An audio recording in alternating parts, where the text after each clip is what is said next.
नमस्कार, जीत पॉइंटर में आप सभी का स्वागत है। कैसे हैं आप सभी लोग? देखिए, घटना चक्र के पूर्व अवलोकन की सीरीज़ में हम हिस्ट्री सब्जेक्ट कवर कर रहे हैं और इसमें हमने शुरू किया था आधुनिक भारत का इतिहास। आज इसमें नया अध्याय शुरू करने वाले हैं, गवर्नर, गवर्नर जनरल और वायसराय। तो जो गवर्नर जनरल और वायसराय का जो कार्यकाल था, उसके बारे में देखेंगे आधुनिक भारत के इतिहास में। तो चलिए शुरू करते हैं। क्लाइव के समय में असैनिक तथा सैनिक दोनों सुधार हुए हैं। तो रॉबर्ट क्लाइव की बात करेंगे। देखो, प्लासी का युद्ध आपको याद होगा 1757 का। तो रॉबर्ट क्लाइव ने जो है उस समय जो है गवर्नर था। तो उस समय उसने कौन कौन से सुधार किए? असैनिक और सैनिक दोनों सुधार हुए हैं उसके टाइम पे। असैनिक सुधारों के अंतर्गत क्लाइव ने उपहार लेना तथा निजी व्यापार बंद करा दिया था। तो क्लाइव ने जो है उपहार लेना, जो सैनिकों को या अधिकारियों को उपहार दिए जाते थे जनता के द्वारा और जो निजी व्यापार करते थे, वो बंद करवा दिया था। उसने आंतरिक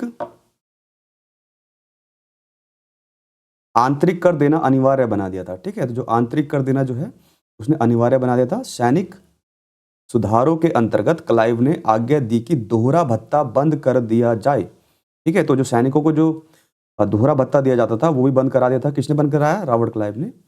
1766 से यह भत्ता केवल उन सैनिकों को ही मिलता था जो बंगाल अब बिहार की सीमा से बाहर कार्य करते थे। ठीक है, मतलब जो बंगाल और बिहार की सीमा से जो बाहर कार्य करते थे सैनिक, उनको जो है दोहरा भत्ता दिया जाता था। ये किसने करवाया था? रॉबर्ट क्लाइव ने करवाया था।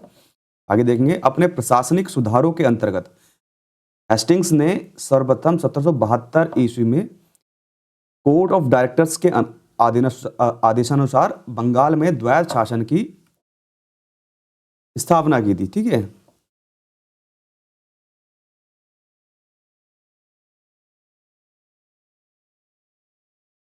सॉरी, द्वैध शासन की समाप्ति की घोषणा की थी। ठीक है, तो अगर पूछा जाए कि द्वैध शासन की समाप्ति की घोषणा किसने करी थी, तो किसने की थी? हेस्टिंग्स ने की थी। ठीक है, 1772 में और कोर्ट ऑफ डायरेक्टर्स के अनुसार। ठीक है, राजकीय कोषागार का स्थानांतरण मुर्शिदाबाद से कलकत्ता कर दिया गया था।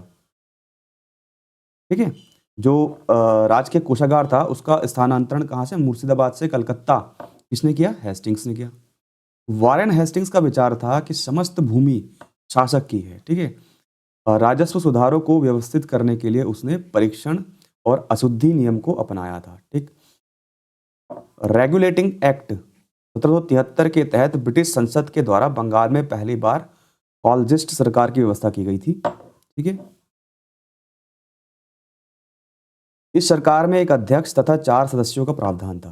ठीक है, अध्यक्ष को गवर्नर जनरल का पद नाम दिया गया था। तो अध्यक्ष को गवर्नर जनरल का पद नाम दिया गया। ठीक है, 1773 के एक्ट के तहत, ये ध्यान रखेंगे। वारेन हेस्टिंग्स 1774 ईस्वी में बंगाल का प्रथम गवर्नर जनरल नियुक्त किया गया और इस प्रकार बंगाल का प्रथम गवर्नर जनरल नियुक्त होने वाला कौन था? Warren Hastings. ये ध्यान रखेंगे।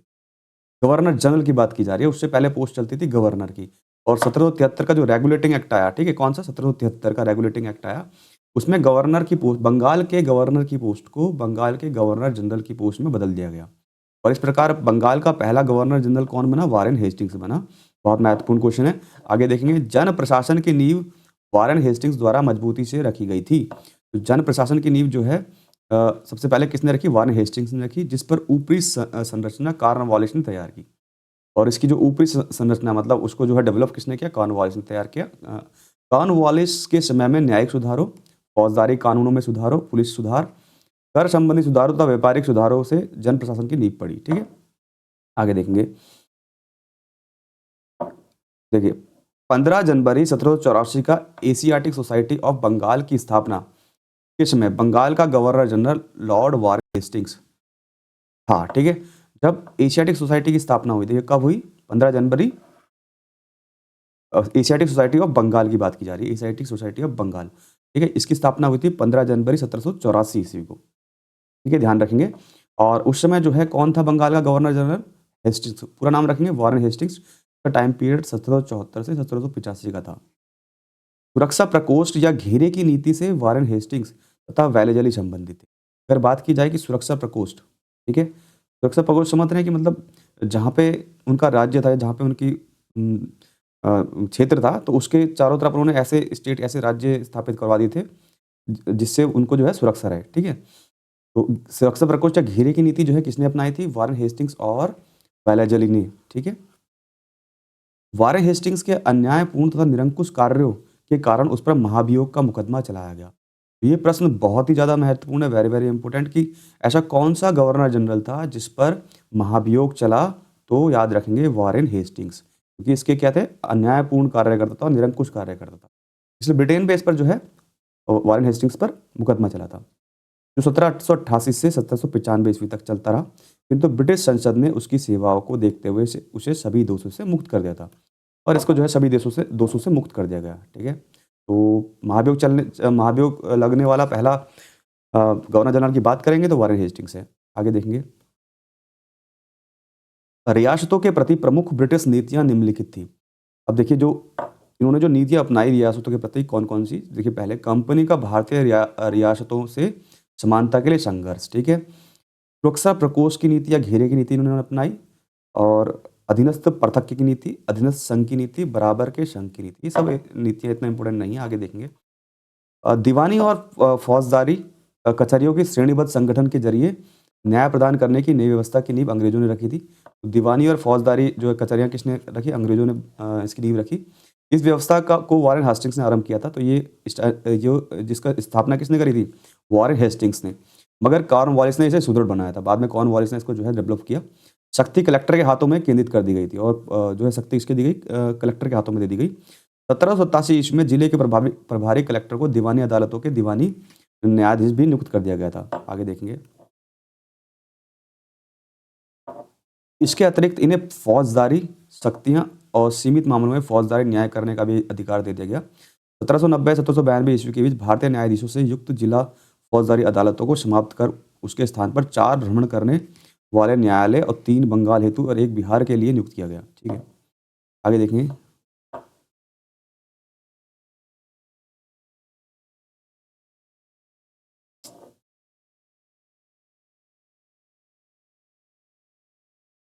इन अदालतों की अध्यक्षता यूरोपीय व्यक्ति द्वारा भारतीय काजी एवं मुफ्ती के सहयोग से की जाती थी। लॉर्ड कॉर्नवालिस ने कानून की विशिष्टता का नियम जो इससे पूर्व नहीं था भारत में लागू किया।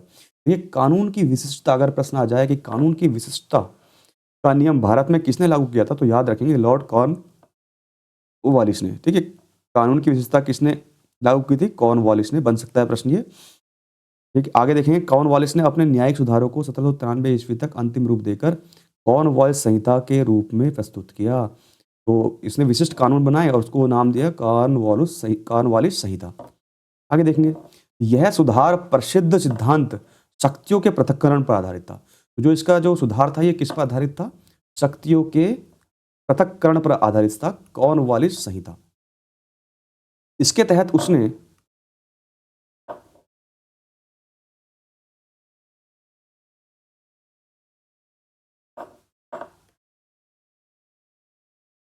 कर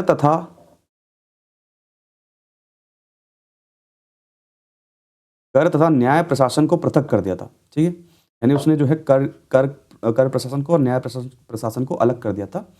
कलेक्टर की न्यायिक तब फौजदारी शक्तियां ले ली गई थी, उसके पास केवल कर संबंधी शक्तियां थी। अब जो है कलेक्टर के पास सिर्फ कैसी शक्तियां होंगी? कर संबंधी, न्यायिक और फौजदारी शक्तियां नहीं होंगी। जिला दीवानी न्यायालय में कार्य के लिए नए अधिकारियों की एक श्रेणी बनाई गई। जिला न्यायाधीशों को फौजदारी तथा पुलिस के कार्य भी किए गए। भारत की प्रंशविद्यावत सिविल सेवा या लोक सेवा का प्रारंभ कॉर्नवालिस द्वारा किया गया था, ये ध्यान रखेंगे। जो सिविल सेवा का जो प्रारंभ किया गया था कॉर्नवालिस के द्वारा किया गया, ये ध्यान रखेंगे। आगे देखेंगे, कॉर्नवालिस ने जो है 1786 से 1793 एवं 30 जुलाई 1805 से 5 अक्टूबर 1805 तक बंगाल का गवर्नर जनरल रहा था। इसकी मृत्यु जो है 5 अक्टूबर 1805 को गाजीपुर उत्तर प्रदेश में हुई। तो पूछा जाता है कि ऐसा कौन सा गवर्नर जनरल था जिसकी मृत्यु गाजीपुर में हुई या उत्तर प्रदेश में हुई? कॉर्नवालिस। और यहीं इसकी कब्र है। तो ऐसा पूछा भी जाता है कई बार कि ऐसा कौन सा गवर्नर जनरल है जिसकी कब्र भारत में है? ध्यान रखेंगे, लॉर्ड कॉर्नवालिस की उत्तर प्रदेश के गाजीपुर में है, ठीक है। आगे देखेंगे, लॉर्ड वेलेजली की सहायक संधि स्वीकार करने वाला पहला राज्य हैदराबाद था। जो लॉर्ड वेलेजली की सहायक संधि थी, ठीक है, ठीक है, उसको स्वीकार करने वाला पहला राज्य कौन था? हैदराबाद, ध्यान रखेंगे, ठीक है, 1798 ईस्वी में। बशीन की संधि दिसंबर 1802 में पेशवा बाजीराव द्वितीय और अंग्रेजों के मध्य हुई थी। तो बशीन की संधि कब हुई? 1802 में हुई थी। और किसके बीच में हुई? पेशवा बाजीराव द्वितीय और अंग्रेजों के मध्य हुई। लॉर्ड वेलिजली की सहायक संधि को स्वीकार करने वाला पहला मराठा सरदार पेशवा बाजीराव द्वितीय ही था, ये ध्यान रखेंगे। तो लॉर्ड वेलिजली की सहायक संधि स्वीकार करने वाला जो पहला मराठा सरदार था वो कौन था? पेशवा बाजीराव द्वितीय। और राज्य की बात करेंगे तो हैदराबाद था वेलिजली की सहायक संधि स्वीकार करने वाला पहला राज्य। आगे देखेंगे, इस सहायक संधि के तहत बाजीराव द्वितीय ने अंग्रेजों की संरक्षता स्वीकार कर ली।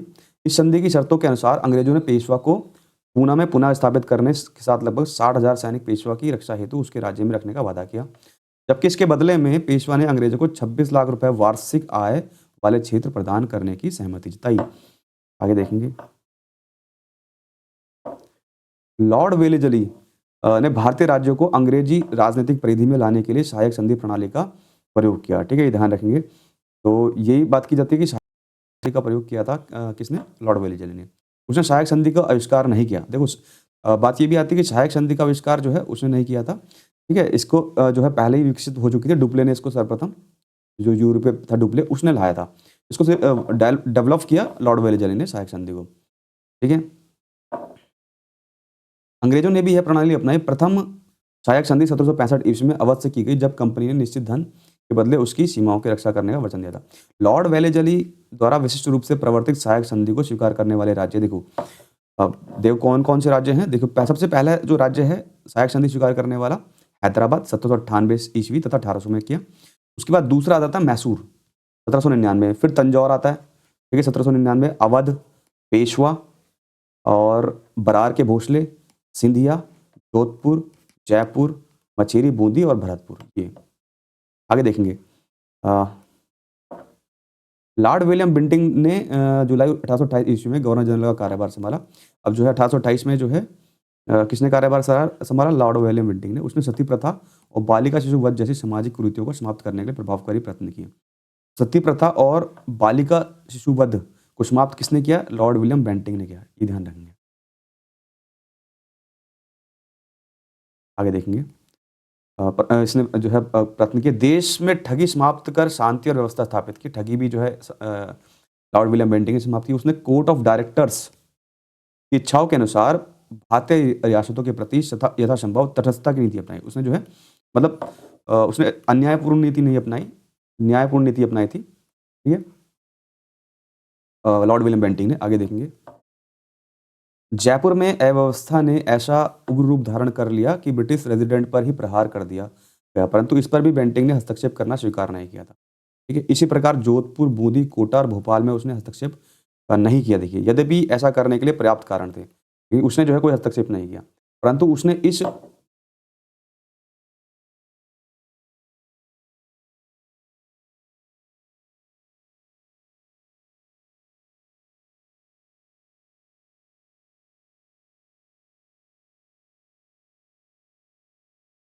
परंतु उसने क्या किया? इस नीति का अनुसरण छोड़कर 1831 में ईस्वी में मैसूर तथा 1834 ईस्वी में कुर्ग कच्छार की रियासत में अपने प्रदेश में मिला लिया था। उसने बाद में उसने मिला लिया था। ठीक है, बाद में, क्योंकि वहाँ बहुत अधिक अव्यवस्था थी।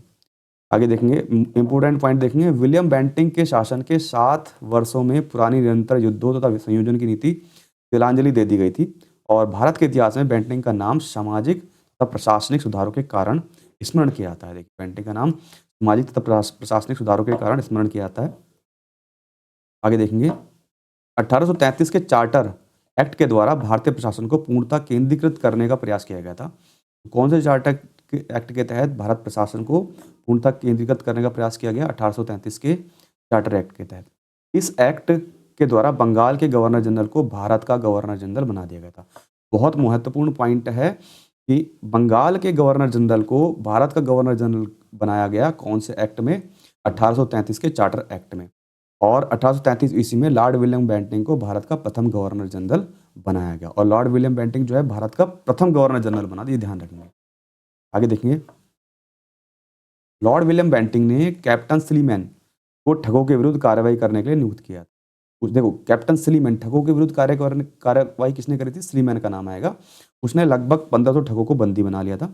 अनेक ठगों को फांसी दी गई, शेष को आजीवन निर्वासित कर दिया गया था। 1837 ईस्वी के पश्चात संगठित रूप से ठगों का अंत हो गया। तो ठगों का अंत किसने किया था? ध्यान रखेंगे, कैप्टन स्लीमैन ने। आगे देखेंगे 1789 ईस्वी की घोषणा द्वारा बंगाल में दासों का निर्यात बंद कर दिया गया। तो दासों का निर्यात कब बंद कर दिया गया? 1789 ईस्वी। 1811 ईस्वी से 1823 ईस्वी में दासों के संबंध में कानून बनाए गए। 1833 ईस्वी के चार्टर एक्ट में दासता को शीघ्र समाप्त करने के लिए गवर्नर से कानून बनाने को कहा गया। 1843 ईस्वी में समस्त ब्रिटिश भारत से दासता को अवैध घोषित कर दिया गया। तो समस्त भारत में दासता को अवैध घोषित किया गया 1843 ईस्वी में। 1860 ईस्वी में भारतीय दंड संहिता के अंतर्गत दासता को अपराध घोषित कर दिया गया। तो ये भी ध्यान रखेंगे कि दासता को अपराध कब घोषित किया गया? 1860 ईस्वी के भारतीय दंड संहिता में। ठीक है, अब थोड़े युद्धों की बात देख लेते हैं इसमें। तो यहाँ पे बोला गया है, एक युद्ध आता है आंग्ल नेपाल युद्ध 1814 से 1816। इसको संगोली की संधि भी कहते हैं। ये किसके बीच में? लॉर्ड हेस्टिंग्स और के काल में हुई, जो कि संगोली की संधि से समाप्त हुई। ठीक है, इसका टाइम पीरियड याद रखेंगे, 1814 से 1816। संगोली की संधि 2 सितंबर 1815 को लेखबद्ध हुई थी और 1816 को उसको अनुमोदित किया गया था। आगे देखेंगे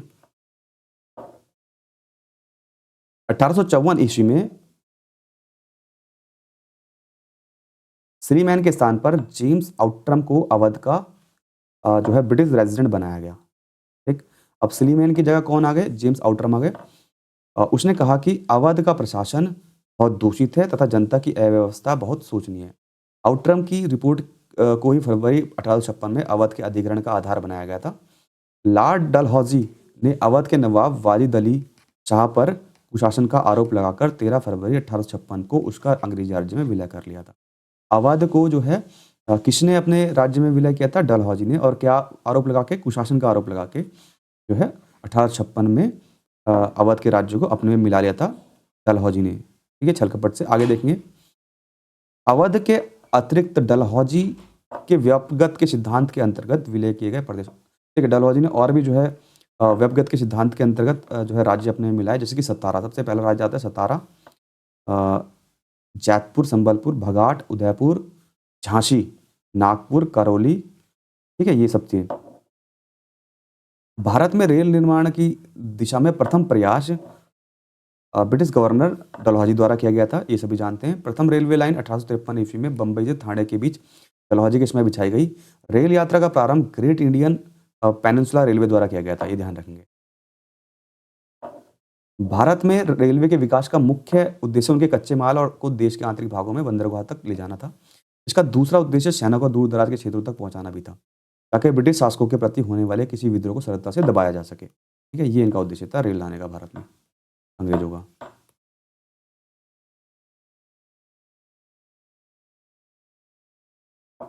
आगे देखते हैं, रेलवे का सर्वाधिक विस्तार 1900 ईस्वी के आसपास लॉर्ड कर्जन के समय में हुआ। ठीक है, तो सर्वाधिक विस्तार जो है लॉर्ड कर्जन के समय में हुआ।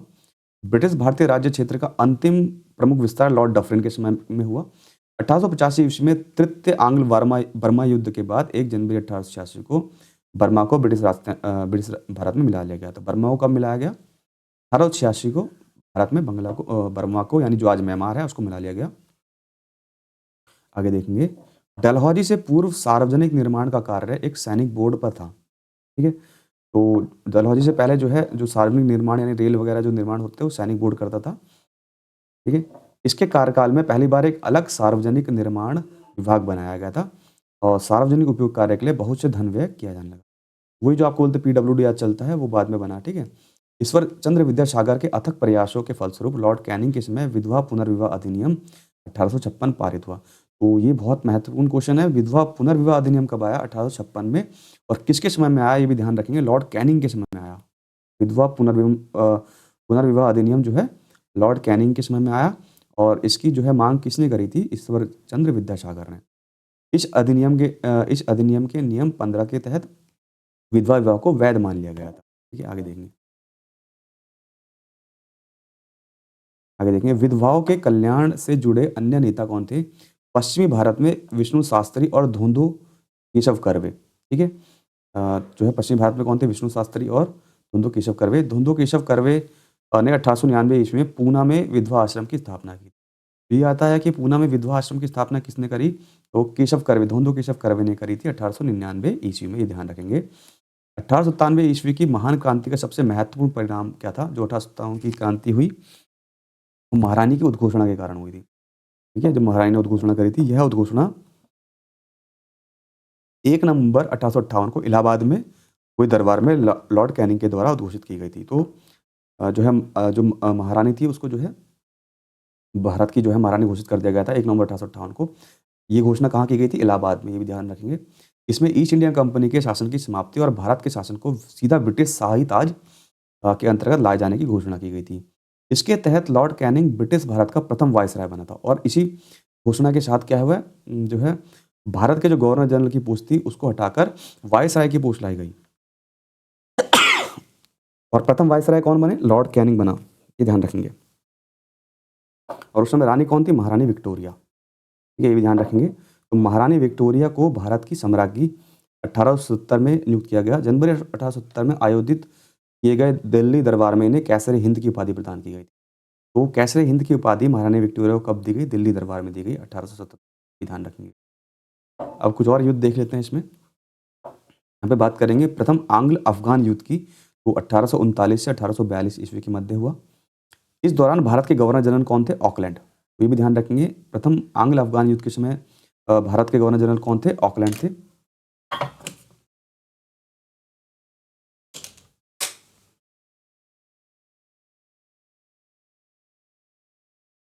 आगे देखेंगे। लॉर्ड रिटन के समय द्वितीय आंग्ल अफगान युद्ध हुआ 1878 से 1880 ईस्वी में हुआ। ठीक है। दूसरा जो अफगान युद्ध हुआ वो 1870 से 1880 के बीच में हुआ। उस समय कौन था? लॉर्ड लिटन।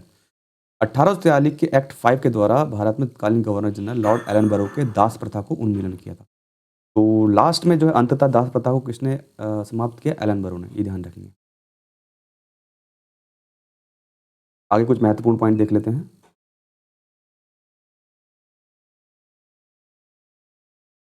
हमें बात की जा रही है चतुराई पूर्ण निष्क्रियता या कुशल अकर्मण्यता की नीति। मतलब कुछ भी किसी भी शासक में या किसी राज्य में कोई युद्ध हो रहा है या कोई भी नीति चल रही है तो उस पे क्या है, ये डायरेक्टली जो है उस पे हस्तक्षेप नहीं करेंगे। इसको बोला गया चतुराई पूर्ण निष्क्रियता यानी कुशल अकर्मण्यता। ठीक है। कि नीति जो है आंग्ल अफगान संबंधों के संदर्भ में लॉर्ड एलन ब्रो के काल में प्रारंभ होकर लॉर्ड नॉर्थ ब्रो के काल तक चलती रही। तो अगर प्रश्न ये आता है कि चतुराई पूर्ण निष्क्रियता या कुशल अकर्मण्यता किसके काल में प्रारंभ हुई, तो ये ध्यान रखेंगे, नाम आएगा लॉर्ड एलन बरो। ठीक है। इस काल को कुशल अकर्मण्यता की नीति का काल कहा जाता है। इस नीति के प्राय जॉन लॉरेंस के नाम से विशिष्ट रूप से संबोधित किया जाता है। ठीक है। क्योंकि इसके वायसराय काल में इस नीति का अनुसरण करने का स्पष्ट अवसर मिला और इस नीति की रूपरेखा स्पष्ट रूप से निश्चित की गई। तो जॉन लॉरेंस का भी नाम आता है। अगर आ जाता है कि चतुराई निष्क्रियता या कुशल अकर्मण्यता से कौन संबंधित है? John Lawrence. ठीक है, आगे देखेंगे।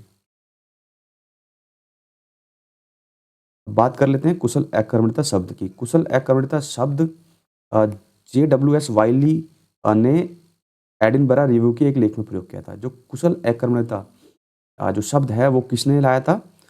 वाइली ने, ये ध्यान रखेंगे, वाइली ने। भारत में अंग्रेजों के समय प्रथम जनगणना लॉर्ड मेयो के काल में हुई 1872 ईस्वी में। बहुत ही महत्वपूर्ण क्वेश्चन है, कई बार पूछा जा चुका है कि भारत में जो प्रथम जनगणना स्टार्ट हुई वो किसी काल में हुई? लॉर्ड मेयो के काल में हुई। और कब? 1872 ईस्वी में। ठीक है। लॉर्ड मेयो के काल में हुई और याद रखेंगे 1872 ईस्वी में। लेकिन बात करेंगे कि जो नियमित जनगणना हुई वो हुई लॉर्ड रिपन के काल में। ठीक है। दोनों प्रश्न बनते हैं कि प्रथम जनगणना लॉर्ड मेयो के काल में हुई 1872 ईस्वी में, लेकिन नियमित रूप से जो जनगणना हुई लॉर्ड रिपन के काल में हुई 1881 ईस्वी में।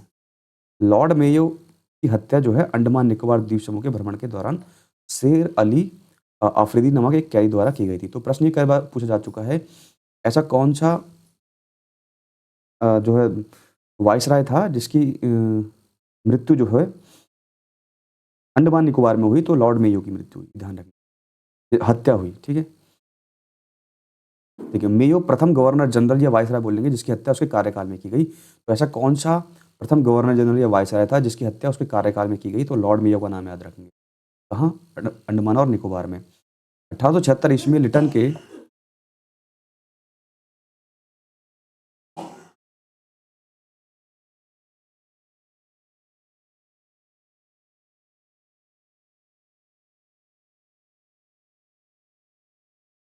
वायसराय बनकर आने पर अफ़गानिस्तान के प्रति अपना ये छोड़ दीजिए। कुशल एककर्मण्यता की नीति के स्थान पर अग्रगामी नीति का अनुसरण होने लगा। उसके बाद ठीक है, जब लेटन आया, मेजर सैंडमैन की बलूचिस्तान में गवर्नर जनरल के एजेंट के रूप में नियुक्ति के साथ ही बलूचिस्तान में हस्तक्षेप करने के स्थान पर हस्तक्षेप नीति अपनाई गई है। इतना इम्पोर्टेंट नहीं है। देखिए, इसके नेक्स्ट वीडियो में देख लेंगे अभी कितना रह चुका है इसमें।